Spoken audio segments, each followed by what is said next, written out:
Bueno, estábamos escuchando a Camila Moreno, su tema Millones.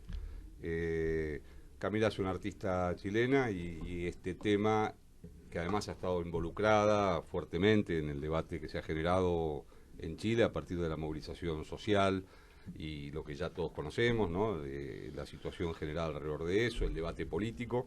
Así que nuestro homenaje también a esa situación en la voz de Camila Moreno. Bueno, decíamos, con Luciana Rosa, periodista brasileña. Ella ya contó que vino primero a hacer un intercambio y después volvió y ya se quedó acá. Aquí está. Y la verdad que nuestro objetivo era conversar un poco porque hay mucha pirotecnia en estos días, de declaraciones, de fotos de los hijos, de situaciones, pero hay un problema complejo que cualquiera lo sabe. Cualquier analista de la derecha, cualquier analista de la izquierda sabe que es imposible prescindir de la relación entre Argentina y Brasil, desde todo punto de vista, desde el punto de vista económico, desde el punto de vista estratégico, desde el punto de vista de los recursos naturales y desde el punto de vista también de las presiones que hay sobre la subregión, presiones de todo tipo, ¿no? Sistemáticamente. Entonces, quería preguntar una primera impresión, ¿cuál es tu análisis de esa situación? Es interesante que vos digas que cualquier analista sabe la importancia de la relación Brasil-Argentina, salvo, me parece, el presidente de Brasil, ¿no? O alguien se lo está aclarando, me parece, de a poquito, que es muy importante la relación entre ambos países, porque lo que venía pasando hasta ahora era casi como una pelea de, no sé, de chicos de sexto grado, ¿no? Con ofensas, intercambio como de... como frases no muy felices en lo que se dice de una relación que debería ser pragmática, ¿no? Entre dos países, ¿no? Primero, bueno, Bolsonaro posicionándose con relación a la candidatura de Macri, o sea, que era lo razonable, ¿no? Que hiciera como que apoyara la candidatura de la derecha, y oponiéndose a la vuelta de, bueno, Cristina Kirchner como vicepresidenta, pero su lo que estaba conformado ahí con Alberto Fernández, que sería como su campaña, su gobierno, ¿no? Su vuelta a la presidencia, al poder en Argentina de alguna manera. A lo que, bueno, Alberto Fernández en un principio contestó de una manera bastante frontal y luego volvió atrás, porque como cualquier jefe de Estado que será ahora, se razonó que debe primar por la relación entre ambos países. O sea, Argentina Hay, tiene como Brasil el primer, como en importancia, es el país con quien más comercio tiene, más exporta e importa, y Brasil es el tercero en relación a Argentina. en la cultura política argentina hay una cosa que se llama el teorema de Baglini. Baglini era un diputado radical que expresaba lo siguiente: a mayor cercanía del poder, es inversamente proporcional a la cercanía del poder la pirotecnia de las declaraciones, para decirlo de alguna manera. Es decir, a mayor cercanía con el poder, mayor razonabilidad. Un poco esa es la sensación que lentamente parece estar primando, ¿no? Y sí, porque tenés que tener el pragmatismo de las relaciones, de mantener, o sea, la relación entre Brasil y Argentina va más allá de las ideologías que tenga Bolsonaro o Alberto Fernández, que son diametralmente distantes y diferentes, ¿no? Pero acá lo que debe ser prioridad es mantener esa relación comercial que es de una extrema importancia y es estratégica para la región. Lo que está pasando, me parece, principalmente con esa visita ahora de Alberto Fernández a México, esa aproximación de las izquierdas latinoamericanas y el posicionamiento que está tomando Alberto, que es, me parece, alguien muy inteligente, muy estratégicamente, muy conciliador, ¿no? Yo, con el perfil que le escribía a Alberto, quería titularlo así, porque me parece muy estratega en ese sentido. Me parece que se está aprovechando de este vacío que está creando Bolsonaro por su poca inteligencia, por así decir, entre comillas, ¿no? Porque estamos hablando de un presidente en términos de relaciones internacionales, para tomar la delantera en la región. De hecho, el fin de esta semana tendremos entonces la cumbre de Puebla, acá en Buenos Aires, que va a reunir, bueno, Mujica, Haddad, Dilma Rousseff, como las principales fuerzas de izquierda de Latinoamérica, y Correa, con quien estaría reuniéndose esta tarde también Alberto Fernández, para articular entonces no sé si un retorno de las izquierdas latinoamericanas, pero cómo fortalecer, ¿no?, el movimiento que se fue perdiendo a partir del momento que fueron venciendo, ganando las elecciones, gobiernos de derecha, que si mal no me engaño, uno de los primeros fue realmente acá en Argentina con Mauricio Macri en el poder en 2015, ¿no? Entonces es también simbólico, ¿no?, que esa cumbre ocurra acá y que cuente con la presencia de México, con López Obrador, que, bueno, México nunca estuvo tan cercano de ese movimiento y ahora sí, por la tendencia política, porque México también siempre eligió gobiernos de centro derecha y ahora como que hubo un cambio ahí hacia la izquierda y estaría queriendo unirse a esa tendencia más sudamericana, por así decirlo. Luciana, te quería preguntar por algunos actores no tan comunes, no tan visibles para el debate político argentino, porque vos mencionabas, primero, hay una tradición de Itamaraty muy fuerte, más Sí. allá de los gobiernos de derecha, de izquierda. Ujú.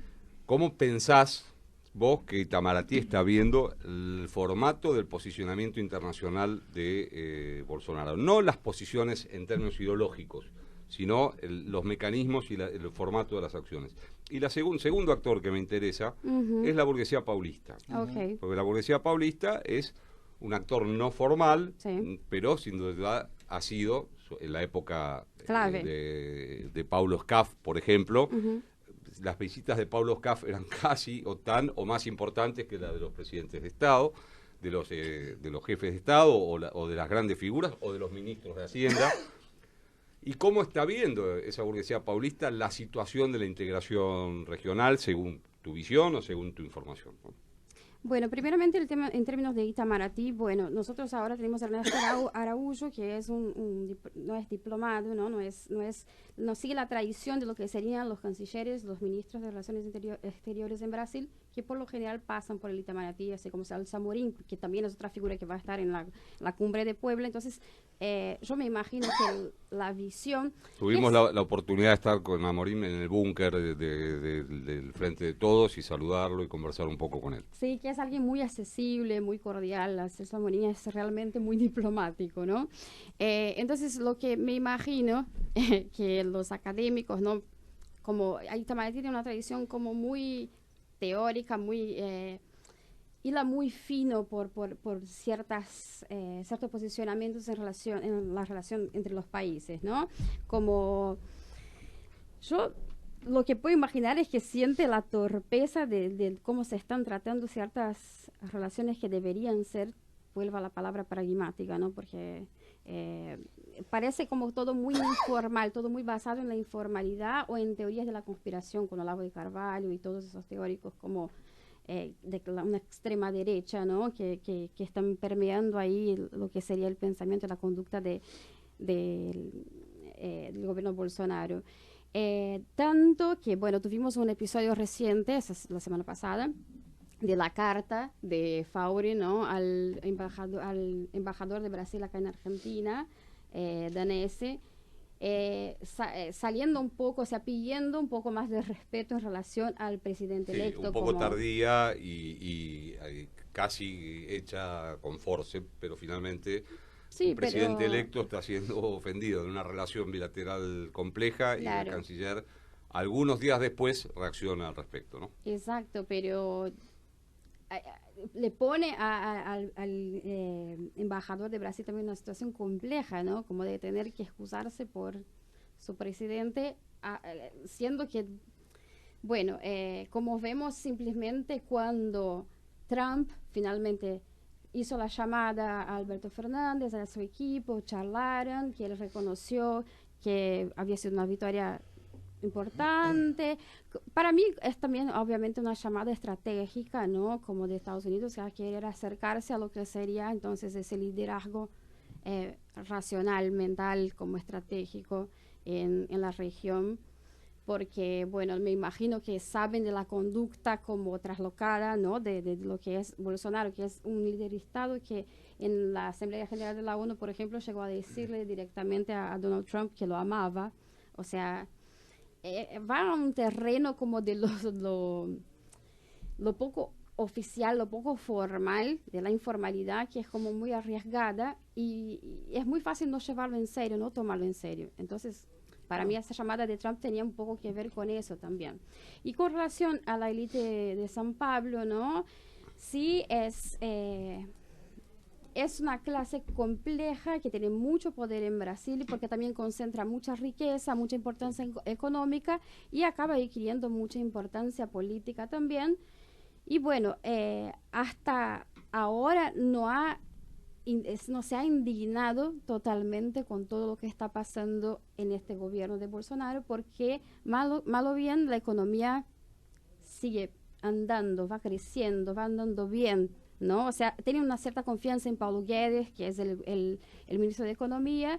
Entonces, todo lo demás es como medio que se puede perdonar desde que el país ande, desde que los negocios sigan buenos, desde que sigan lucrativos para esta camada de la sociedad paulista brasileña, ¿no? Incluso también en ese sentido, la supuesta paralización o la economía o el intercambio económico menguante incluso con Argentina. Exacto. Digo, incluso eso, porque digo, el empresariado brasileño y la industria brasileña también es muy dependiente, o en parte dependiente, no muy dependiente, pero en parte dependiente claro, de ese comercio. Argentina sí es más dependiente de Brasil, No, por ser el mutuo, primero, mutuo, claro, pero hay ciertos sectores como el automotor y bueno, el metal mecánico, si no me engaño también, como que tiene como una fuerza más grande, como una dependencia más grande de Argentina y obviamente en ese sentido yo no creo que este sector esté preocupado con este cambio, sino que debe estar más bien contento que quizás la industria argentina, el intercambio con Brasil vuelva a crecer porque, bueno, venía en caída libre en los últimos meses, ¿no? Preocupando bastante, principalmente puntualmente el sector automotor. Bueno, muy interesante, estamos en esta conversación con Luciana Rosa y vamos ahora a un... Estás escuchando Hojas Sueltas. Apuntes para un tiempo distinto. La Defensoría del Pueblo de la Ciudad de Buenos Aires es un organismo independiente del resto de los poderes. Tutela la defensa de tus derechos como individuo o comunidad y garantiza y promueve que se respeten tus derechos. Te protege de las fallas del Estado local, las fallas de sus funcionarios, las fallas de las empresas públicas y privadas que prestan servicios públicos y las arbitrariedades de las fuerzas de seguridad. No importa si sos mayor o menor de edad, cualquiera puede presentar un reclamo. Podés ir a nuestra sede central en Montserrat y también estamos en Colegiales, Flores, Parque Patricios, Constitución, Retiro, Villa 1-11-14 y Villa 21-24. También podés hacer tu reclamo por teléfono o a través del portal del vecino en internet, ingresando en www.defensoría.org.ar. Muy bien, ya estamos de vuelta aquí en Hojas Sueltas, en nuestro programa número 26, con la mesa de siempre y con nuestra invitada, que es Luciana Rosa, una periodista brasileña afincada en los Buenos Aires. Y estábamos hablando y analizando varios temas, un poco el rol de Itamaraty frente a esta situación, la relación Bolsonaro-Fernández, Argentina-Brasil en este contexto, y podríamos seguir con los hijos de Bolsonaro y los hijos de Fernández, pero eso yo creo que es de hecho, menor, aunque simbólico, claro, ¿no? Aunque simbólico. El propio, me gustaría hasta citar esto, que pidió una entrevista a Stanislao, el hijo de Alberto Fernández, que lo contestó muy simpáticamente, como que es siempre muy polite, ¿no? Como cómo deberían ser las relaciones a pesar de la provocación de Eduardo Bolsonaro hacia él, ¿no? Con la foto esa comparando, este es el hijo del presidente. Eso no es un meme, primero en el título, y un retuiteo, ¿no? De la foto de él con armas, portando armas, y bueno, y Stanislao como... como un cosplayado, por así decirlo, ¿no? Transformado en uno de los personajes en que se convierte. Bueno, de ahí va también como la diferencia entre que es ideológica, pasa por el plano de las ideas también, de los principios, ¿no? Entre un gobierno y otro, un hijo y otro, ¿no? O sea... No sé, tuvimos la marcha del orgullo el otro día, el propio tuit de Alberto hablando de la diversidad, de la importancia de la diversidad, que es algo que ahora en Brasil en este momento estamos careciendo muchísimo, ¿no? Como de volver a tener esa pluralidad reconocida y bueno, nada, me gustaría como puntuar eso, ¿no? Yo te quería llevar por ahí a que nos cuentes un poco la realidad más política de Brasil, un poco también cómo se conforma este gobierno de Bolsonaro y qué legitimidad, si se quiere, político y social también va generando. Tal vez, como vos bien decías, algo de lo económico permite, ¿no?, que determinadas demandas o contradicciones o actores que quedan fuera de esa agenda, no solo quedan fuera, sino que a su vez por ahí están estigmatizados, discriminados, etcétera, etcétera. Por ahí no sucede algún tipo de o por lo menos que acá se conozca, ¿no?, algún tipo de manifestación, y eso también vinculado con lo que se conoció acá hace pocos días, que tenía que ver con el vínculo de la familia Bolsonaro con el asesinato de Mariel Franco.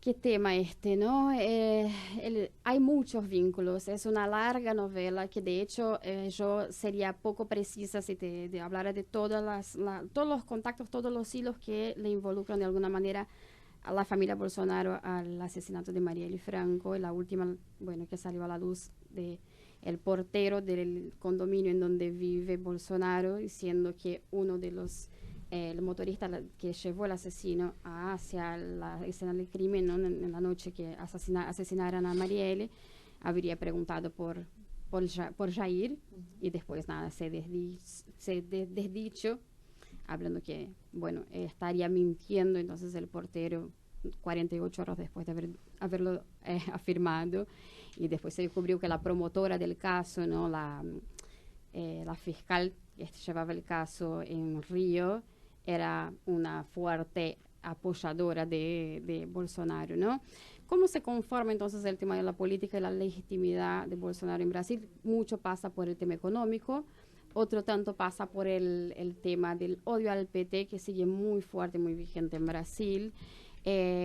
Los medios, si bien le pegan mucho a Bolsonaro, por otro lado, con el tema económico también como que de alguna manera avalan ese gobierno, ¿no? Hemos visto un video de Bolsonaro peleándose con la prensa de derecha más tradicional recientemente, justamente por el vínculo establecido entre el asesinato de Mariel y su familia, ¿no? Claro, porque ustedes deben haber visto el video de él completamente sacado, ¿no?, en Qatar, hablando directamente a TV Globo, que fue como el canal que sacó a la luz como la denuncia esa, ¿no?, del portero de su condominio, involucrándolo en este crimen.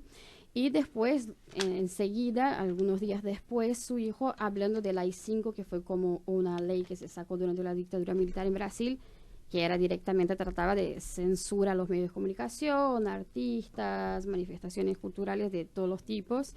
Y hoy justamente el diario, uno de los diarios impresos más importantes de Brasil, el diario Globo, sacó un editorial para defender el tema de la libertad de expresión, ¿no?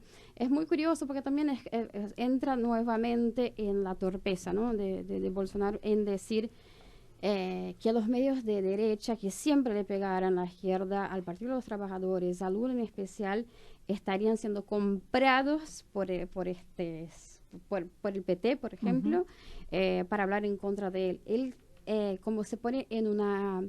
Como víctima, como un perseguido. Está siendo perseguido por la prensa, por sus opositores, tanto que es difícil dar cuenta de la cantidad de absurdos que pasan en Brasil hoy en día, como que te perdés. Sí. Por ejemplo, la semana pasada también Bolsonaro, desde su cuenta en Twitter, subió un video muy gracioso con varios leones, con un león escapándose de otros animales que representarían la prensa, varios órganos de justicia en Brasil, como sindicatos, movimiento feminista, y él sería el león que se estaría defendiendo de todos esos otros animales que lo estarían intentando atrapar de alguna manera.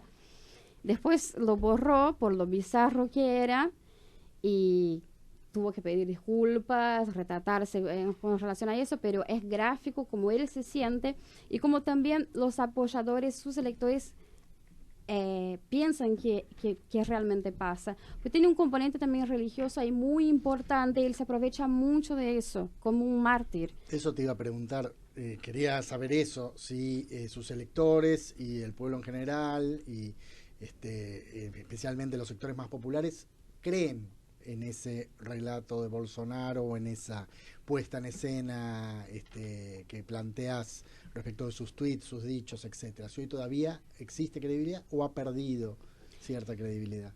Impresionantemente existe mucha credibilidad. Cada vez que uno critica o menciona algo que puede llegar a ser interpretado como una crítica, por ejemplo, yo ya he hecho varias coberturas, por ejemplo, en la época de las quemadas en la Amazonía, estaba trabajando para un medio de Estados Unidos, haciendo un live sobre desde las protestas de acá, de la Embajada de Brasil, enfrente al consulado, y entre los comentarios habían varios lectores, o sea, varios bolsonaristas, quejándose de que todo era una teoría de la conspiración, que estábamos mintiendo, de que estábamos hablando, de que nos quejábamos. Entonces, existe un apoyo popular, sí.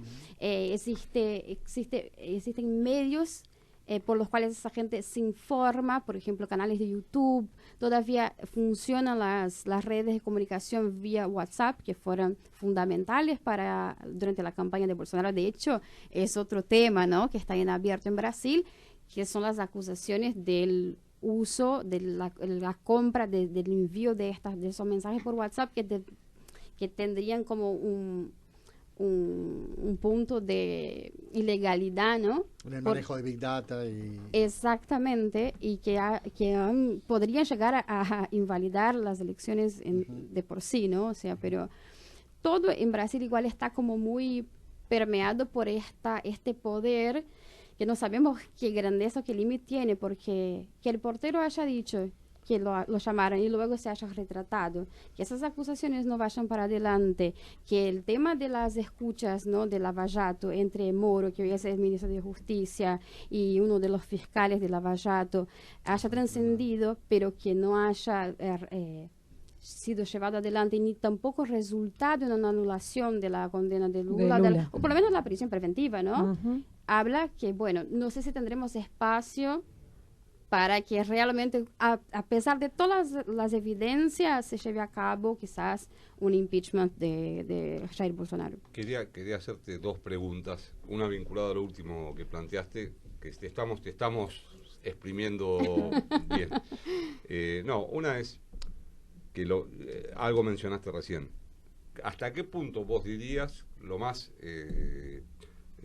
digamos, formalmente posible, que las libertades democráticas y la Constitución están funcionando hoy en Brasil? Algo dijiste recién, porque si hay un nivel de posibilidad de pensar una lógica fraudulenta o de uso de herramientas en las elecciones, pero ¿vos dirías que todavía hoy en Brasil funciona la democracia o no? Esta es una primera pregunta, teniendo en cuenta la Constitución y teniendo en cuenta el rol de los poderes, que en Brasil no es exactamente como en la Argentina, también claro, hay que entenderlo, ¿no? El rol parlamentario es bien distinto al rol argentino, donde se juega mucho más mayorías y minorías en forma clara.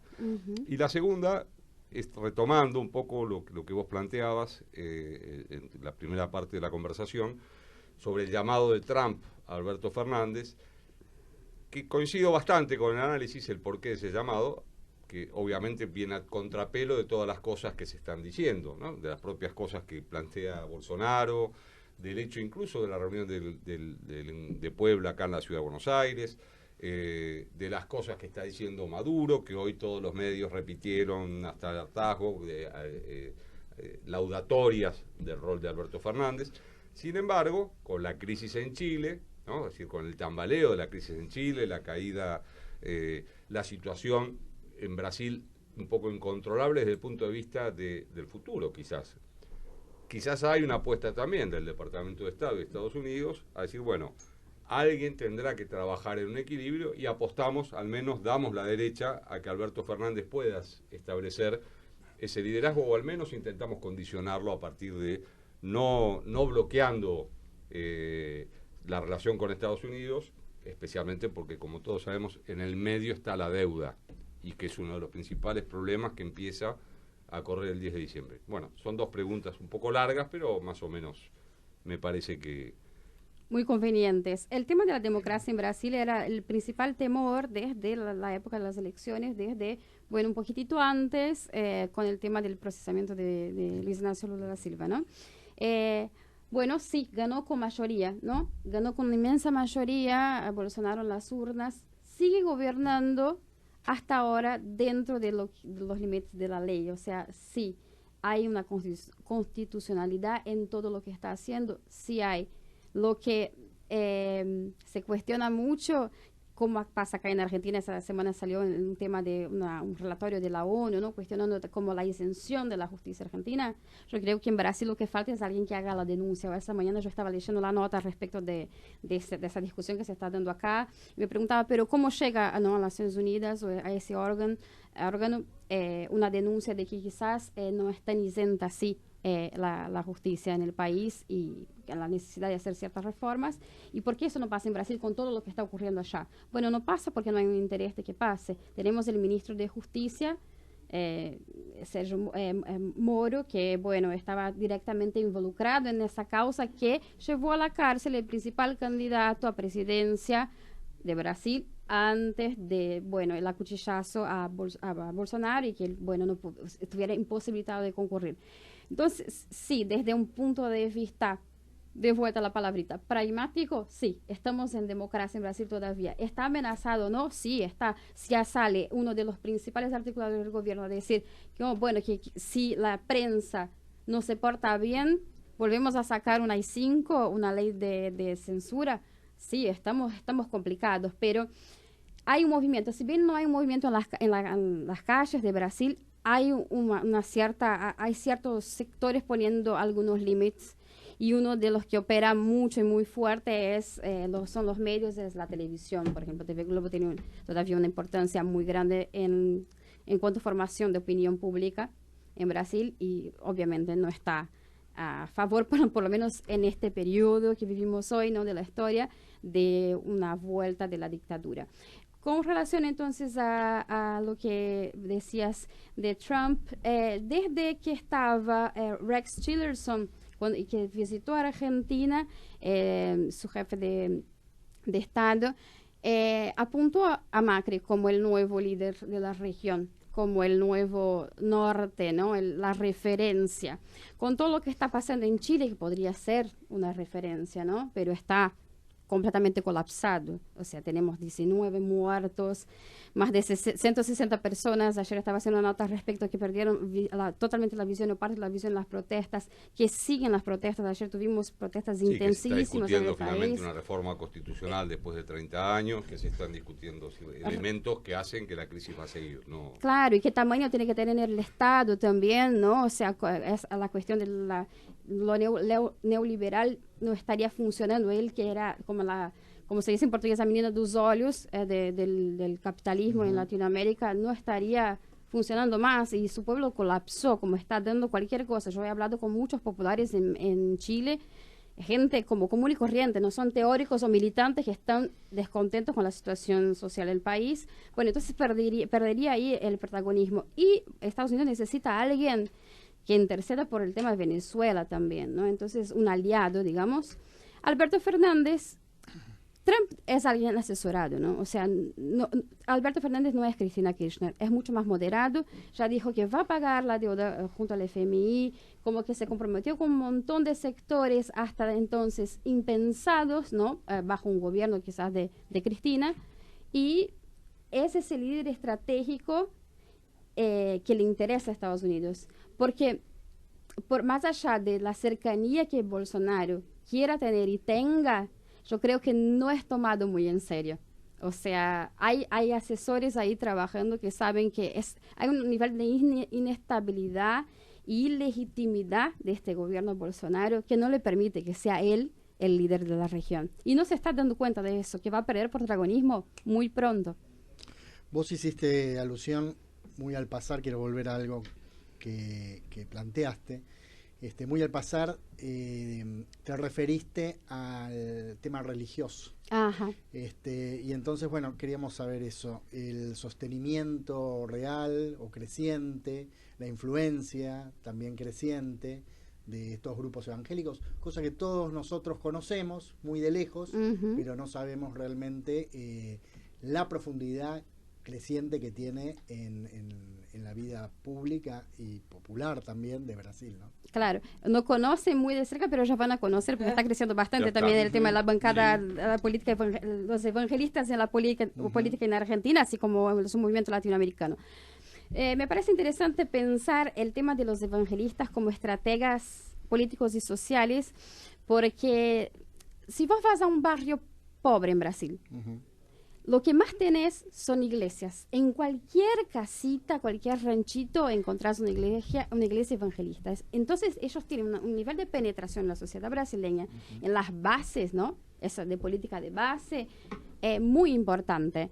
Entonces, eso se fue construyendo como una fuerza tremenda. Empezaron a comprar medios de comunicación, canales de competencia, TV Globo, que yo mencionaba hasta entonces, Record, de Record, con Eddie Macedo, que es también conocido acá en Argentina.